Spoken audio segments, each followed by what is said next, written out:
I think we've been picking him because of that World Cup, trying to make him feel better or trying to clear our own conscience. For me, when it comes to the national team and the player, the negotiations must not take more than a day. He went on to mention Unqaba Peter, quality leg spinner, young leg spinner with control. And for me, that hurt me. And I'm not even going to hide it. I'm a black person.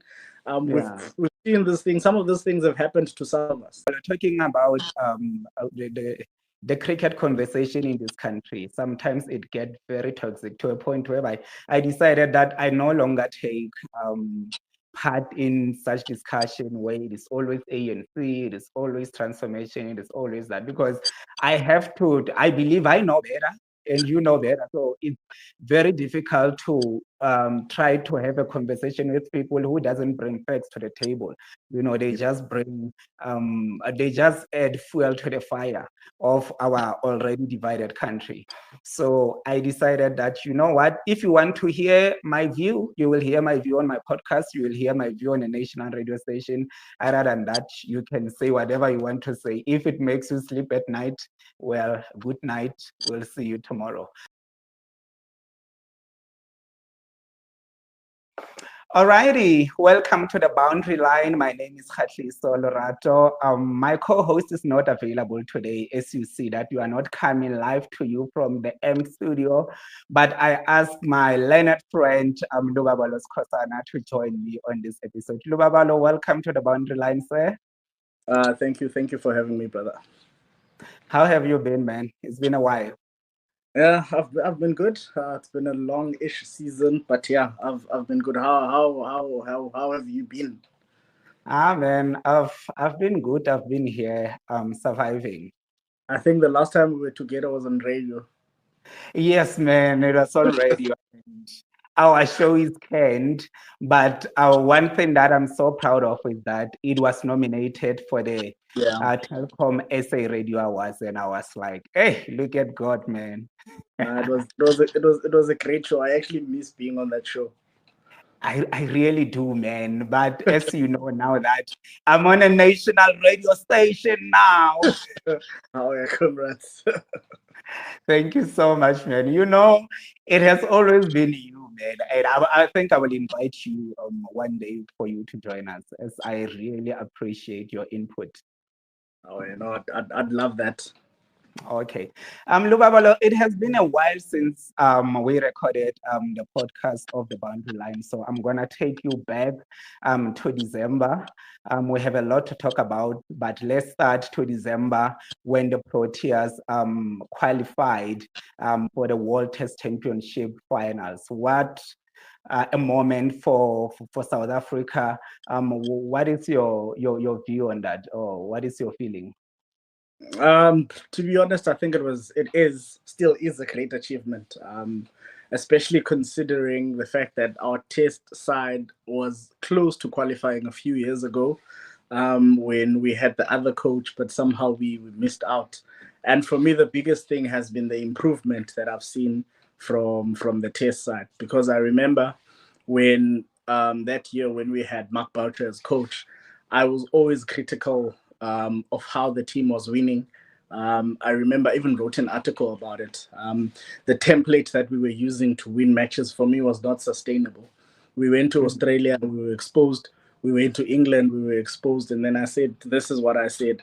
So when Shukri took over, selection questions, we are fans, we'll always have our own opinions in terms of selection and stuff like that. But I must say, Coach Shooks has done really well.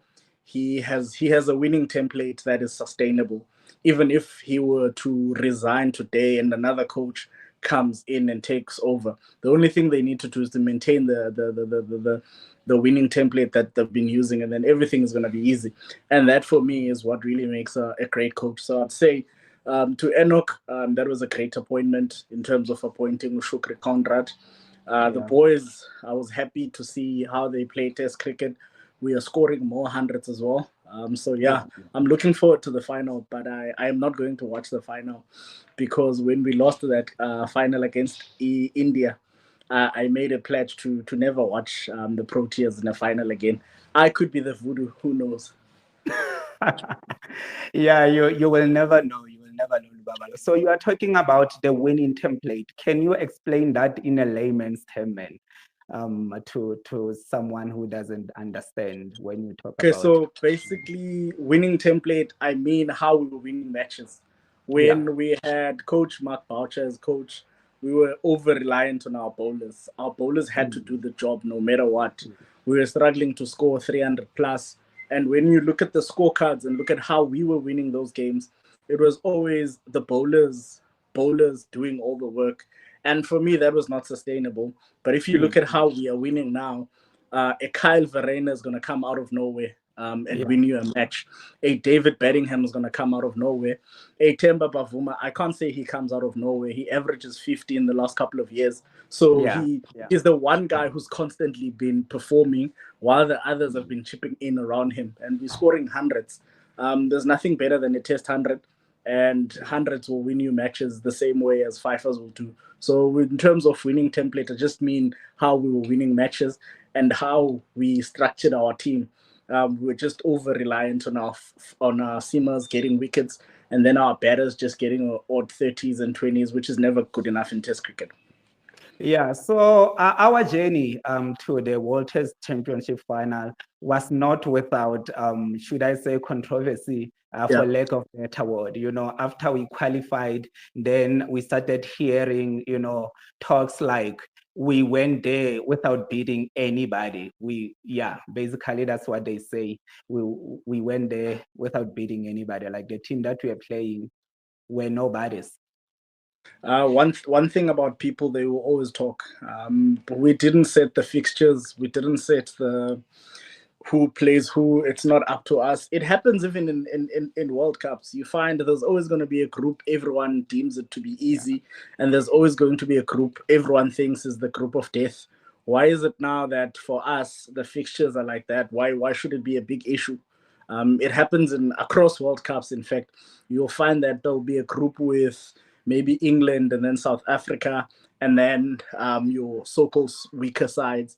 And then in that group, two teams can progress to the next stage. So obviously, your England and South Africa, you tip them to be the ones who progress, meaning that group is easier for them. And it's not their fault. None of it. We didn't send the ANC, as some people would like to blame the ANC for everything. We didn't send the ANC to go and fight for us to get a weaker so-called fixtures. You play who you get. You play who's in front of you. We can't say no. We can't play Sri Lanka because you're weaker. We want Australia. It's not up to us. It's up to the ICC, and the ICC for this circle. They saw that cycle. They saw that we need to play these guys, and we beat everyone that we had in front of us. We also had India in front of us, but people don't want to mention that as if India is not a good side. Yeah, because we started our cycle with India, and then we played 1-1 draw. So and after us qualifying and the talks of us beating nobody's coming to light, we saw there were talk that ICC might reconfigure the Test Championship, whereby we will have a Division 1 and a Division 2. So what is your thought around that? Money talks, but so-called big three, they want to own the cricket. They want to own cricket. They want to be the ones who only win tournaments. So I'm not a fan of that. I'm happy with the current setup where we've got more than just 4 test playing nations. I think it does make it a bit competitive, because if you look at the history of Test cricket, you'll find that Pakistan has lost to Zimbabwe in Test cricket. You'll find that even the so-called bigger sides have been upset by the so-called smaller sides. And the only way those sides can improve is if they keep playing against the bigger sides. So putting them in one group and say you play Test cricket together and then we will promote you. The side that gets promoted this season is bound to come back the next season. Then how are we growing cricket and how are we improving these other sides? For me, I think leave Test cricket as it is. Just fix the point system of the Test Championship, fix the fixtures, find a way that works. But people will always talk, so there's hardly ever a right or wrong. But just leave it as it is. We don't need a 2-tier system. It doesn't make sense. It only favors the so-called big three. Yeah. So Your prediction going into the final, call it out here on the boundary line, man, and talk about the venue, the lots, and what is our fortune there.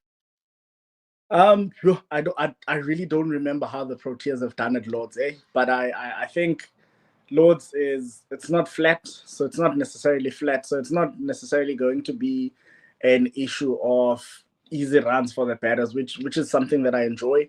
I think the seamers will also have a say. Maybe the spinners later on, but I think for the biggest thing for us is we need at least two guys to go big with the bat. I trust my bowlers. I trust our bowlers any day. So we just need, whether we're batting second or batting first, we need to make sure that we go big. If we're bowling first, try and bowl them out cheaply, get a massive total, and then come hard at them. One thing I know about Australians in the final, they're going to come hard at the boys, and the gents will have to be ready for it. They'll have to be ready to give it back to the Australians. I think the last time we played against Australia in a test match, we lost to them away from home. We had a few bowlers injured, but I think when we come back now, we'll have most of our bowlers fit, which is good. But I'm worried about the fact that we're gonna play. No disrespect to Zim, but I'm worried about the fact that we're gonna play Zim in preparation for. But I'm not saying any. Yeah, but also one thing I also believe in is time in the middle is very important. Sometimes it doesn't matter who you play in the build up to a tournament or to a game. What matters is you spending time in the middle. So for our batters and our bowlers, the only thing that's going to be important for them against him is try and hit your straps, try and find your line and length. The batters try and find your rhythm as well. So as far as my prediction, I think South Africans are gonna bring it home. Yeah, I think South Africans are gonna bring it home. I don't know if it's the heart that is talking or it's the mind. I haven't really taken time to think about both teams, but I think I think based on how the Australian batters have been doing, I think our batters have been slightly better than the Australian batters. And bowling wise, I think our bowlers match the Australian bowlers to some extent.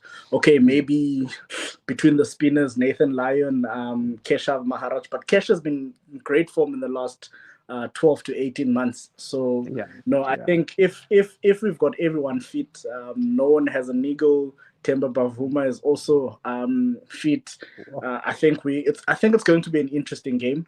And Proteas are going to bring the second gold way to the country. It's going to be a great day. Yeah, because you feel that South Africa, the Proteas are just close to winning that major ICC championship. Talking about the selection of the players, we saw, I think, earlier this week, if not last week, the Proteas announced the national central contracted players, 18 of them and 2 being hybrid. If you are looking at the players that we have right now as part of our contracted player, which players do you think it's a hit and which one do you think is a miss? Hey, it's a bit of a tough one. With us, one thing that is always a problem is building up to a World Cup or building up to the contracts season or phase. We don't try too many players. We don't give opportunities to a lot of players. So it's almost a case of we could have guessed who was going to get a contract. You and I could have just sat down and said, he's getting it. But one thing I might say is, for me, Riza Hendricks getting a contract was a bit of a shocker. He's done well in T20s, I'm not going to lie. But I think the last World Cup for me it was the last nail in the coffin. I think that World Cup for me said, well, Riza, it's time to go, because his ODI numbers, his one-day numbers don't look good. He doesn't look like he's going to improve. We haven't played him in Test cricket. So he basically just got a contract to play one format, of which for me it doesn't make sense. Could have given it to a young Matthew Bretzke, who has potential to play all three formats.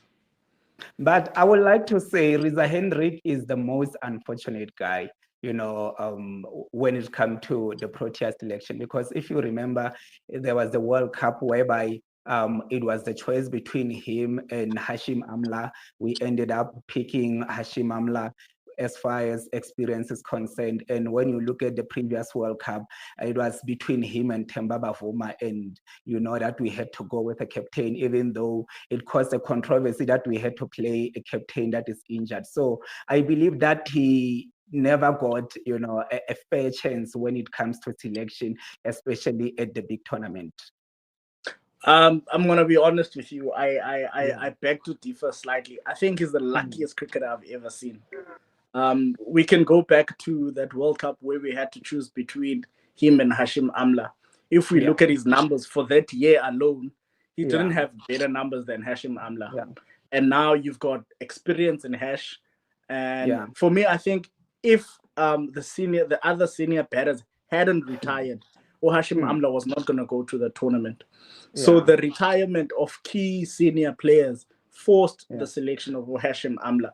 But also, I don't think it would have made sense to pick Riza ahead of Hash, even based on their current form at that time. Hashim Amla was scoring runs. He wasn't scoring hundreds as we used to, but he was still scoring runs, more runs than Riza Hendricks. But when you remember that tournament, Lubabalo Skhosana, the first game we were playing England, Jofra Archer sent Hashim Amla to the bed, and we were like, oh my God, was this justified? Maybe we should have gone with Riza then, because look at what is happening now. But hey, that could have happened to anyone. I mean, Joff, he was still bowling really well, and he was bowling very fast. I think that could have happened to almost anyone. Also, it was an aging Hashim Amla. So for me, I don't know. I think hindsight is always one of those things. But I think for me, Riza, the only time he was unlucky, it was at the World Cup where he was in real good form, but he couldn't make it to the side. That was the only time he was unlucky for me. That T20 World Cup, I think that was unlucky. But anything else after that, I think we've been picking him because of that World Cup, trying to make him feel better or trying to clear our own conscience. We don't want to seem like we are bad people. And as a coach myself, sometimes you have to make the hard decisions. Sometimes you have to make the tough calls. I wouldn't have picked Riza after the last T20 World Cup. I was just going to tell him, my brother, you've done well for us in bilateral series. But for now, we can only get one format out of you, as opposed to getting a young Matthew Breetzke who's going to give us 3 formats. So I would have said, yes, we will still pick you, but we are not going to give you a contract. Okay. So just get him on a pay as you play type of thing. So just pay him based on him playing T20s. Because for me, it doesn't make sense to pay someone who's only going to play one format. South Africa, you know, the Proteas, when it comes to this big tournament, as now we are preparing for the T20 World Cup next year, and we are preparing for the World Test Championship, we are always faced with this question. It is the country or the players' interest. I think with Cricket South Africa trying to answer that, we saw them introducing the hybrid contract. What do you think of the hybrid contract? I'm not against it, but I like what you said, that it's always a matter of player or the country. And I think most of the time we tend to choose the player. That's one thing I'm not a fan of. I personally believe, I don't care how good you are, you can average 400 for all I care. But if the route you're taking is not for the team, then I don't need you in my team. You can be the most talented, but if you are not putting the team first, then and I think a lot of it is due to us fans. Why is Faf not in the squad? Why is so and so not getting a contract? What is so and so?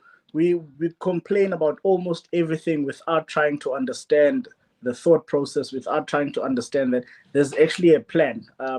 We saw Gwen Amapaka being given a few games and people were going crazy. He's still raw, he's not ready. When will he ever be ready? He will never gain international experience from playing for the Lions.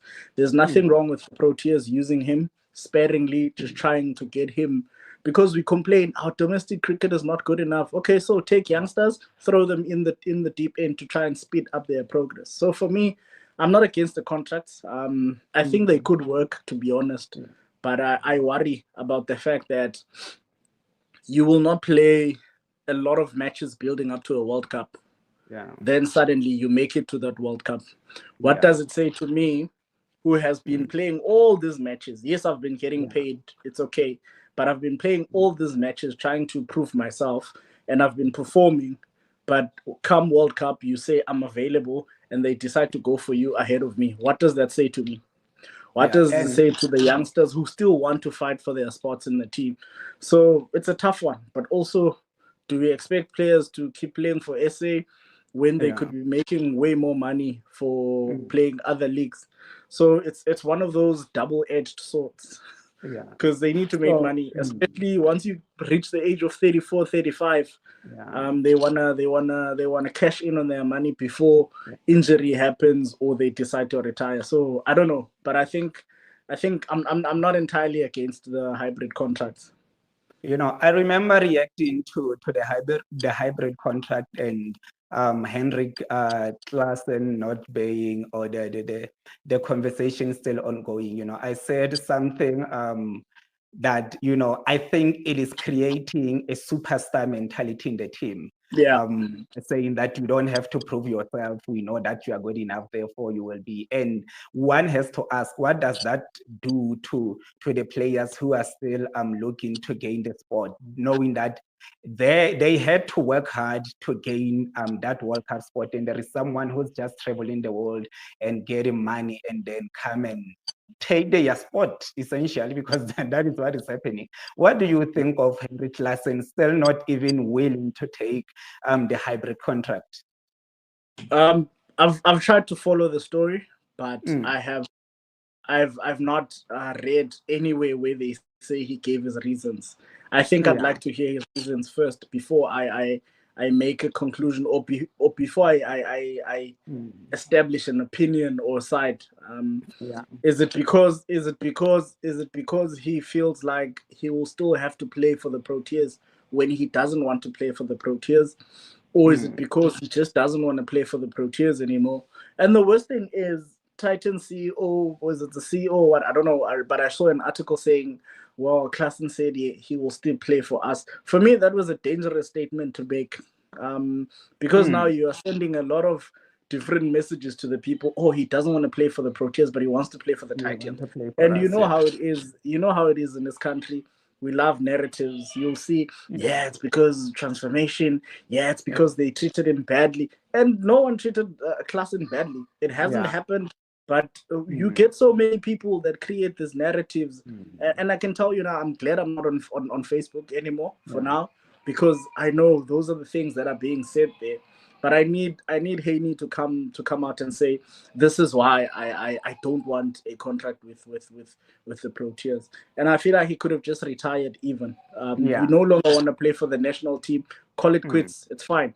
We're gonna miss you. Great player, hits the really. ball, gun better, but it's fine. The Proteas were there before you. The Proteas are Mm, gonna be there after you. You've served. Um, you were a great servant, even though you yeah. failed in big matches. It's okay. We won't hold it against you. But I hate it when people want to be begged. Yeah. For me, Yeah. for me, when it comes to the national team and the player, the negotiations must not take more than a day. Yeah. Like, it's the national team. The Isn't it? negotiations must not take more than a Mm. day. We It's must either not you are be. available or you are not.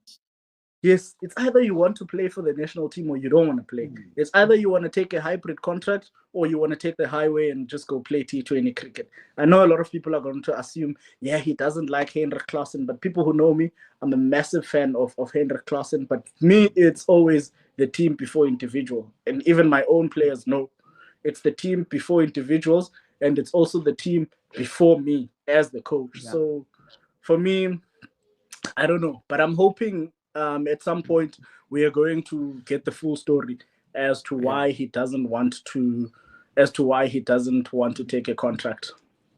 Yeah, I think Lubabalo, talking about the cricket conversation in this country, sometimes it gets very toxic to a point where I decided that I no longer take part in such discussion where it is always ANC, it is always transformation, it is always that, because I believe I know better and you know better. So it's very difficult to try to have a conversation with people who doesn't bring facts to the table.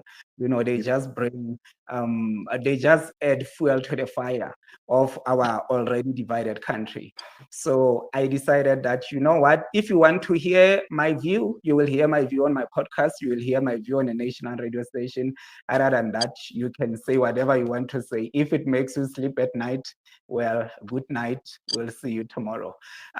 We saw our coach, our white ball coach, Rob Walter.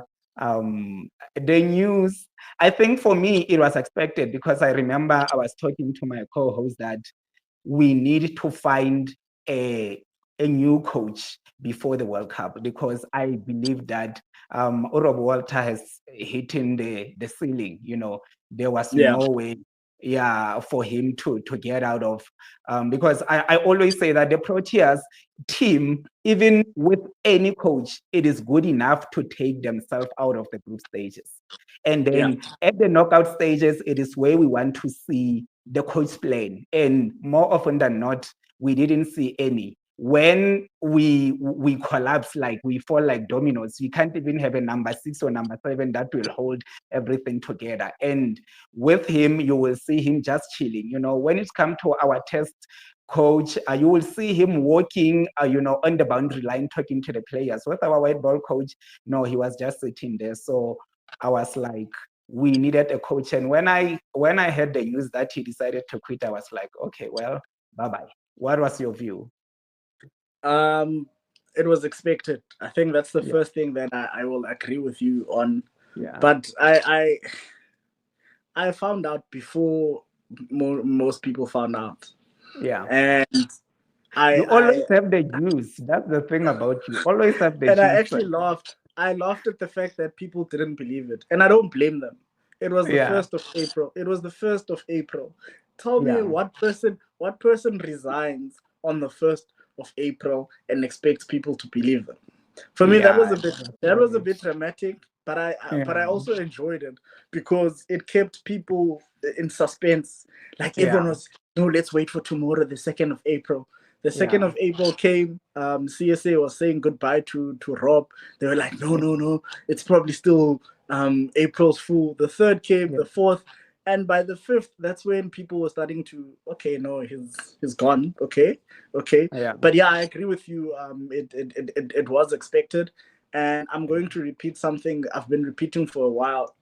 I was a fan of Rob Walter when he was coaching the Titans. To be honest, he was successful.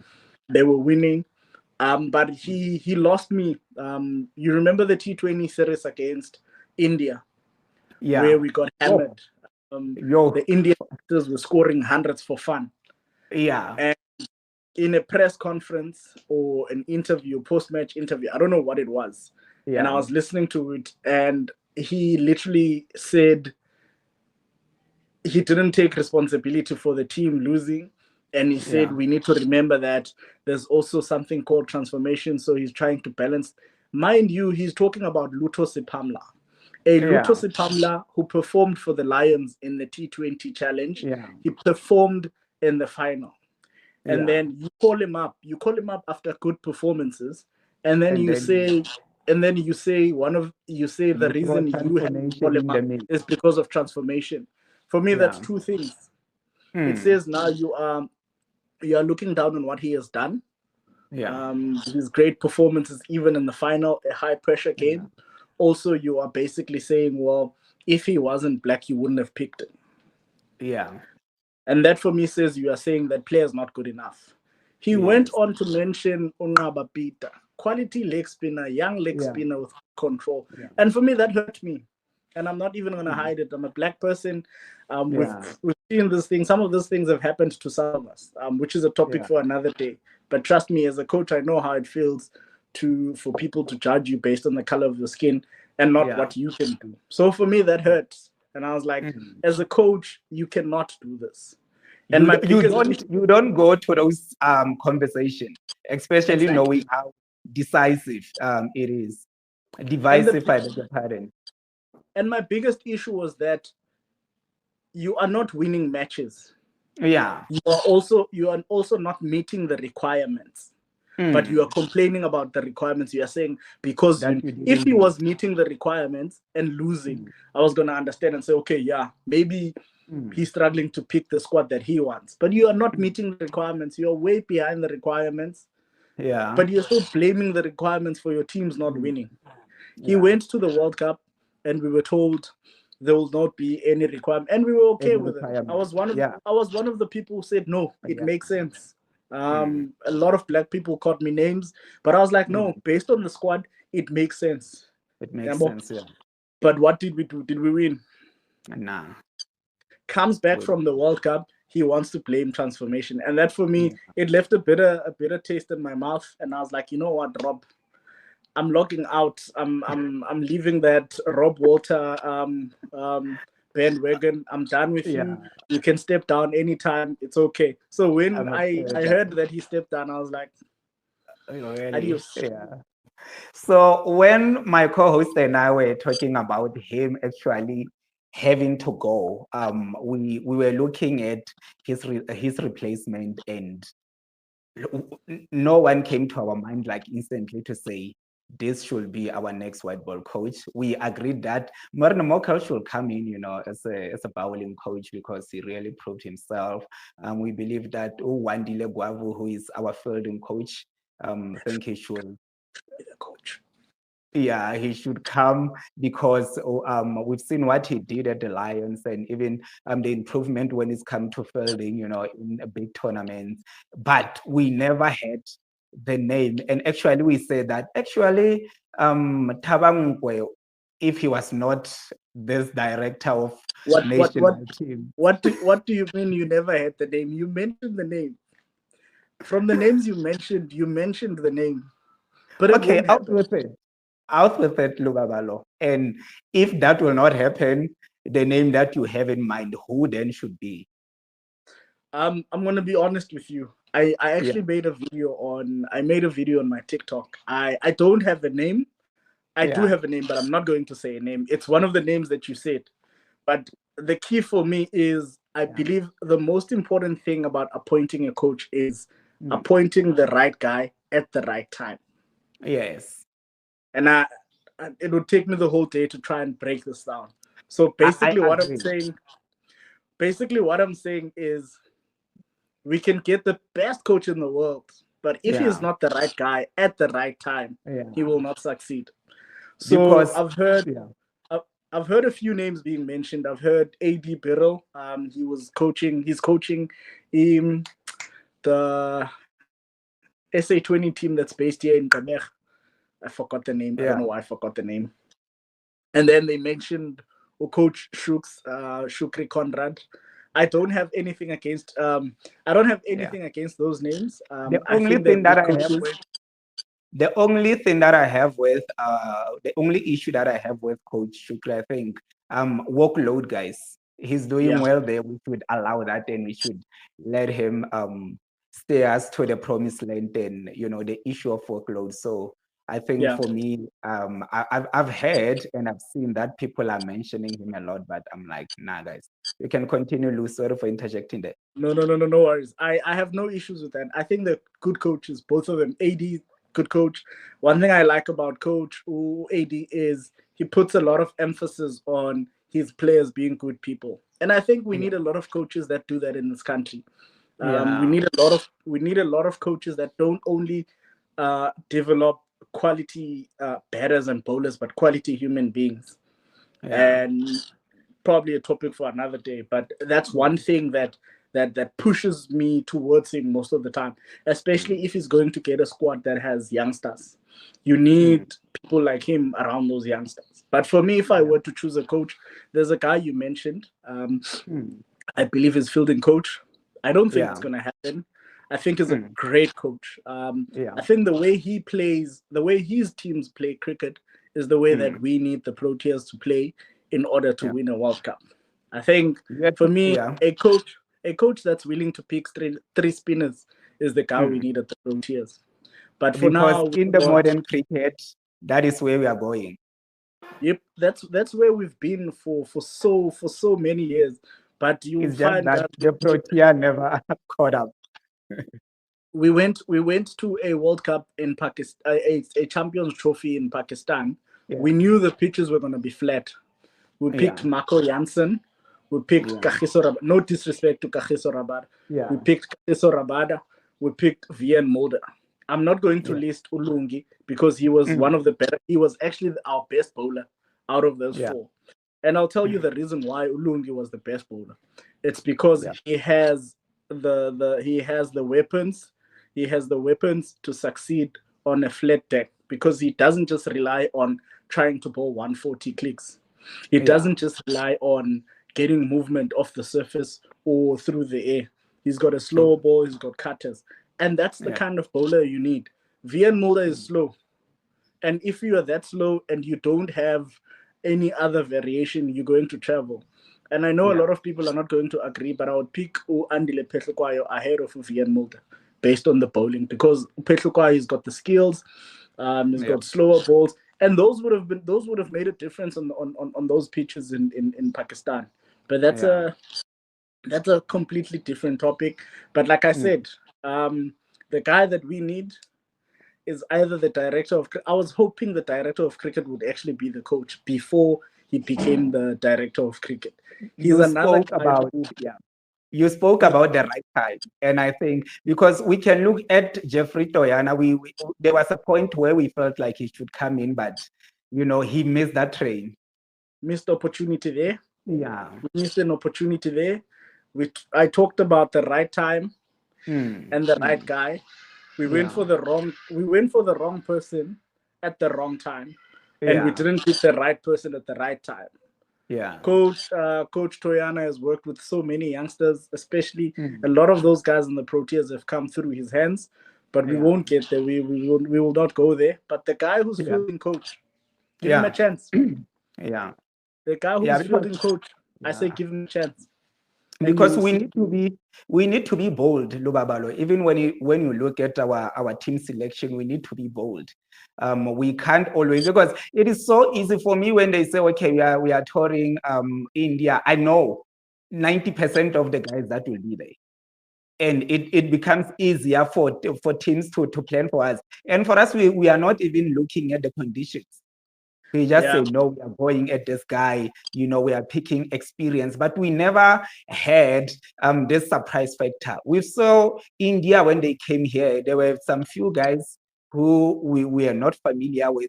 They did the job here. Yeah, so we saw so many teams that really got us off guard with the unknown players in inverted commas. So I think we need a totally new coach that will bring in a totally unexpected selection. I think that is where our success lies. So you mentioned the Champions Trophy. It came after 7 years or so absence. We saw the geopolitical issues of Pakistan and India playing a very big role. It was a mess. It was either hybrid, or it was whether the tournament will be taken completely out of Pakistan, and South Africa were even counted as one of the nations to take over the CEO. I remember Job Allardyce, actually resigned because of the pressure that he was that was put into him by the ICC. What do you think of this tension, between the nations that really come into the field of play? Because here's my thing, Lobabalo. With this issue of Champions Trophy, it was Pakistan who had the hosting right. And I yeah, really believe that the solution should have been, because Pakistan have no they can tour India. So why India is not going to Pakistan? It got nothing to do with cricket. So I think it will have been that, look, India is either you're going to play this tournament at Pakistan, or you are not playing. It's okay. What do you think of all of this? Because I think the integrity of International Cricket Council really took a knock. What is your your overview of the whole drama that surrounded the Champions Trophy, and how can we fix that going forward? Because the way things are going, it means that Pakistan should not be considered to host anything. Yeah. Yeah. You know what? You know what the biggest irony for me is when we see an article about transformation in South Africa, a lot of Indians and Pakistani people will take the ICC, ban this country, political interference, and then I look at them and I'm like, look who's talking. But yeah, I think for me, I don't know. I think we just need India to realize that they're not doing any good for cricket at the moment with how they're doing things, because we can't say, it's like saying, oh, Cyril Ramaphosa must fire himself as a CEO of a company that he owns. Yeah. So even if we were to write a letter to the ICC and say it's either India tours Pakistan or they don't play, we're sending it to BCCI anyway. ICC, we're sending it. Yeah. So it won't happen. We just need them to realize they're killing cricket. What happened in the Champions Trophy was unfair on so many levels.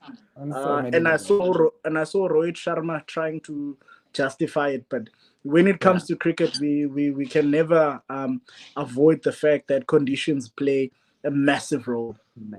And that's what happened in the Champions Trophy.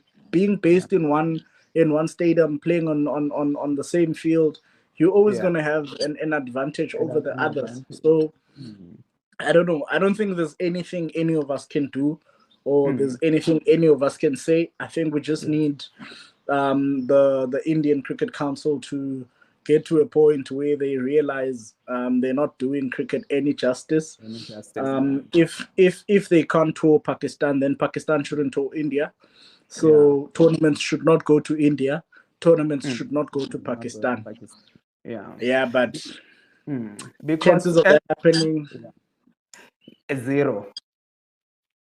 Sadly. Because as someone who is not only, a sports journalist, as someone who also apply his trade in a communication sphere, I think it was bad, man. ICC really took a big reputational knock.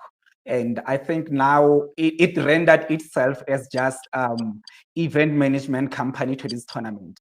They have no say whatsoever in what is going on, and it is like that. And so, Pakistan lost money. Pakistan could have made a lot of money from an India versus Pakistan match. So now we are about to get to the end of our conversation. The IPL is going on at this moment. And my overall view when it comes to the IPL is that it lost, its spark, man. I don't know that maybe I outgrown it or not. But I haven't watched a single game. It really it lost that thing. And I remember even Kgatliso Olorato checked out, man, because he complained that there is no balance between bat and ball, and it should be balanced, because otherwise we're not going to call it cricket. And I think it's just a fact that shit, man, I'm out of here. And he went. What do you think of the role of IPL in the cricketing world, especially the fact that we can even lose players? Like, remember when we thought like we can lose players, that they choose to play at the IPL instead of representing their country. So what is your view with IPL where it is, and is it still have the place in the future of cricket? Before I answer that, let me just say I have not watched a single game of the IPL this season. Why is that? I will get to that. As much as the IPL is entertaining, I personally don't enjoy seeing bowlers getting slaughtered. I don't enjoy a tournament where it's 6s and 4s and batters are not getting tested. And what I saw last season in the IPL, and I was like, you know what, I'm done with this. Also, normally I don't finish the IPL. I watch the first 2-3 weeks and then I'm done. It is too long. Yeah. It is too long. The commentary is too repetitive. It's boring. I've heard commentators saying a ball was well placed, but it was a top edge.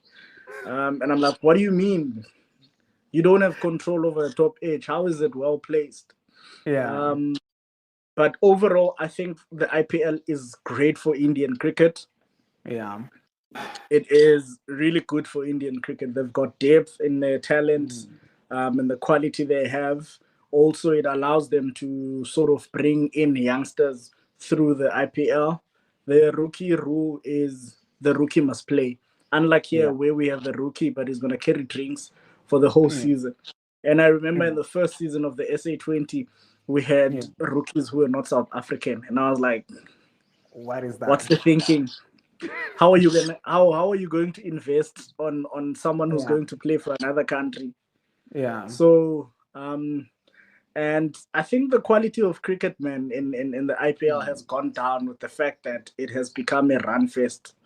Yeah. Everything is all about runs. Everything is about runs. Also, as much as it is good for Indian cricket, I don't think it's good for cricket overall. The fact Yeah. that it is long, too long, Mm. the fact that it is too long, It and the fact disrupts. that players Mm. have to choose between playing for their country and playing the IPL. That's the Mm. biggest issue for me, because Yeah. if you're South Africa and you don't pay your players that much, you will Mm. always lose them to the IPL because there's Mm. more money there. And as much as players love representing the country, they're also at work and they need the Yeah. money.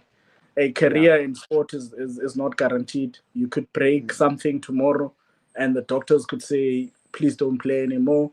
You could get Yeah. into a car accident, and it could be chai for you. So it is important for them to maximize while they still can. I know sometimes we criticize them for that. We say they love money, but who doesn't love money? Yeah. We wake up 4 a.m. in the morning to go to work. It's not nice because we love Nice money. man. Yeah. So I think for me, it's just those two things. It's not good for cricket overall, but it's good for Indian cricket. So I think they just need to cut it down. It's too Mm. long, and Yeah. then they need to try and work on the schedule in that players don't have to choose between international cricket and the IPL. Yeah, and coming here at home to our IPL light here, man. This is the tournament that everyone is actually counting is as this money-making machine for Cricket South Africa, forgetting that Cricket South Africa really owns the company that is running the SA20. And it really it says that Cricket South Africa also invests in this SA20. And today, when I heard the news that Cricket South Africa now got the headline sponsor, which is Suzuki, I am so glad that we are getting there, because I think the way this tournament, has been touted as this money-making machine, even contributed to the point that we went to New Zealand with the second tier team. I just don't like that. We shouldn't allow cricket in our country to be like that.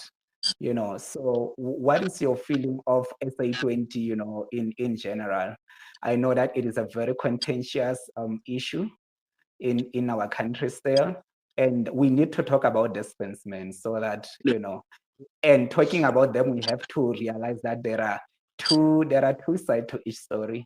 So what is your side of the story when it comes to this tournament and the future of it thereof? I think yes, we do make money from the SA20, but I don't think majority of the money or most of the money that CSA makes comes from the Yeah. SA20. Yeah. I never went through the financial reports when they were released, but a lot of Yeah. people who went through them said no, No, it's not the case. it's not Most the of the case. money doesn't come from the SA20. For me, Yeah. I'm not. I don't have issues against the SA20. I just have Mm. issues against very small things.